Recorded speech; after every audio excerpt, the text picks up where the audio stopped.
दोस्तों, आज मैं आपको एक ऐसे शख्स की कहानी सुनाने वाला हूं जिसके पास न तो चप्पल थी, न घर में रोशनी थी, लेकिन आसमान में उड़ने का सपना था।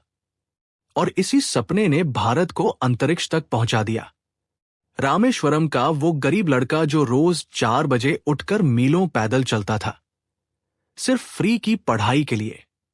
पैरों में चप्पल नहीं, घर में लालटेन जलाने के पैसे नहीं, लेकिन हौसले आसमान से ऊंचे। सुनिए क्या करता था ये बच्चा। सुबह 4 बजे ठंडे पानी से नहाकर पढ़ने जाता, दिन में अखबार बांटकर परिवार की मदद करता, रात में गांव की हर रोशनी के नीचे छुप छुप कर पढ़ता। यही लड़का आगे चलकर बना मिसाइल मैन ऑफ इंडिया। समुंदर किनारे बैठकर उसने देखा आसमान में उड़ते पंछियों को और सोचा, काश मैं भी उड़ सकता। उसी दिन उसने ठान लिया, मैं फाइटर पायलट बनूंगा। लेकिन दोस्तों, जो आगे हुआ वो किसी भी इंसान की हिम्मत तोड़ देता। बहन ने सोने के कंगन गिरवी रखे उसकी पढ़ाई के लिए। कलाम साहब ने दिन रात एक करके एरोस्पेस इंजीनियरिंग की।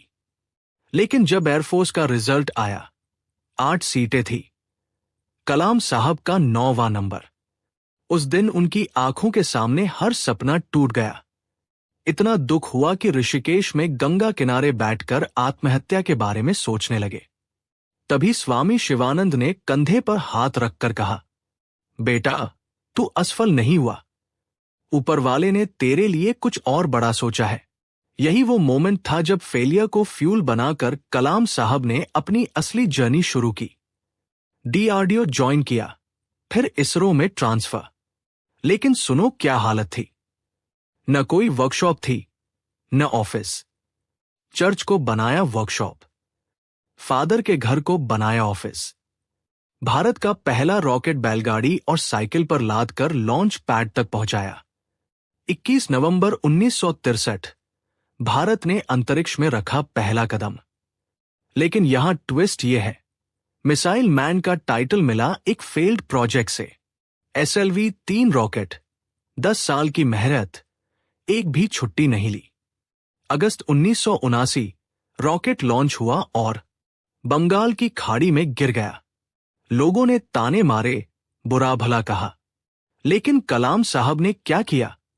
सिर्फ 1 साल में कमबैक। 18 जुलाई 1980 SLV Rohini successful launch. Bharat का झंडा अंतरिक्ष में लहराया। नासा तक पहुंची उनकी फेम। अमेरिकन साइंटिस्ट्स ने कहा, हमें आपके जैसे टैलेंट की जरूरत है। भारत में रखा ही क्या है? कलाम साहब मुस्कुराए और बोले, मेरा भारत ही मेरी सबसे बड़ी प्रायोरिटी है। 25 जुलाई 2002 भारत के 11वें राष्ट्रपति बने। लेकिन सुनिए ये बात, कभी अपनी प्रेसिडेंशियल सैलरी नहीं ली। सारा पैसा गरीब गांव में डोनेट कर दिया ताकि और बच्चे सपने देख सके। 27 जुलाई 2015 हमने खो दिया अपना पीपल्स प्रेसिडेंट। लेकिन उनके वर्ड्स आज भी इंस्पायर करते हैं। सपने वो नहीं जो आप नींद में देखते हैं, सपने वो हैं जो आपको सोने नहीं देते।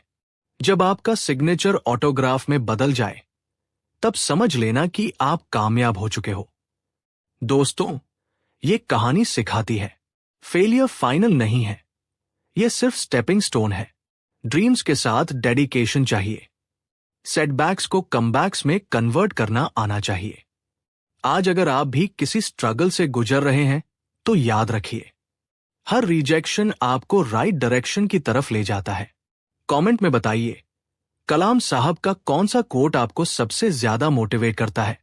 और अगर ये स्टोरी आपको इंस्पायर करे तो इसे उन फ्रेंड्स के साथ शेयर करिए जिन्हें मोटिवेशन की जरूरत है। क्योंकि जैसा कि कलाम साहब कहते थे, इंतजार करने वालों को सिर्फ उतना मिलता है जितना कोशिश करने वाले छोड़ के जाते हैं। मिसाइल मैन की जय हो।